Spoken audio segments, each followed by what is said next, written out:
et il arrive à trouver une famille alors qu'il a eu un début de vie compliqué. C'est des chouettes moments, ouais.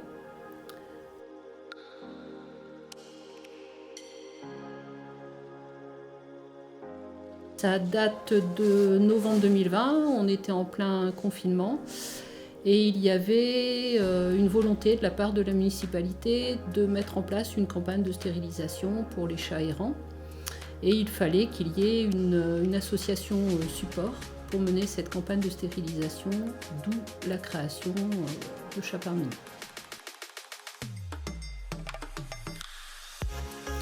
Alors la création du refuge vient de plusieurs points différents. Alors on avait besoin de gérer les prises en charge en urgence. On avait aussi besoin de mettre des chats en quarantaine et c'était pas toujours possible de le faire dans des familles d'accueil. Et puis on avait aussi réfléchi à un endroit dans lequel pouvaient venir des habitants de Los Angeles pour voir les chats, pour les adopter.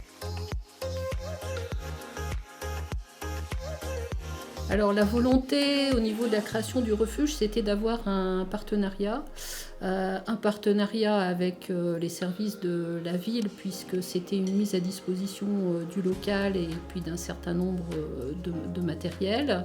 Donc un partenariat 50-50.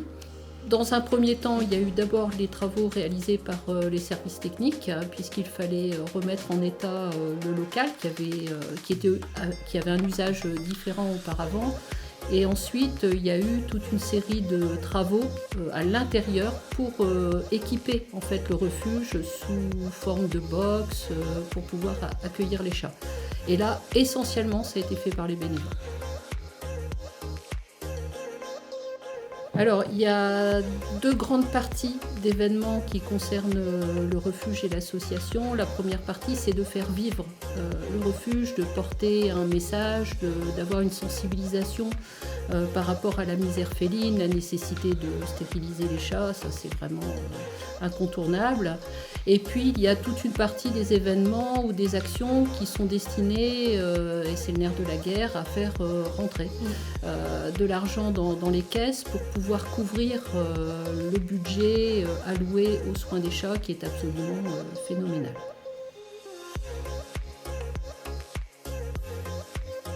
Donc les soins traditionnels, changer les litières, donner les repas.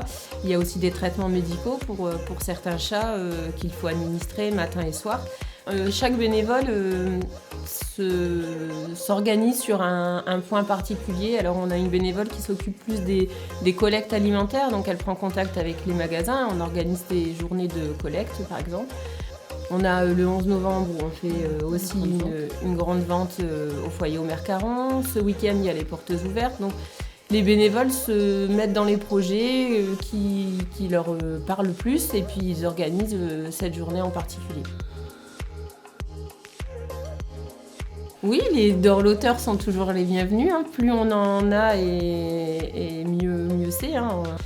Ça, et puis on a peut-être aussi un petit message pour malheureusement les chats qui ont des pathologies sont beaucoup moins adoptés, on les regarde beaucoup moins, alors qu'en fait ils ont autant d'amour à donner et ils sont tout aussi adoptables que n'importe quel autre chat.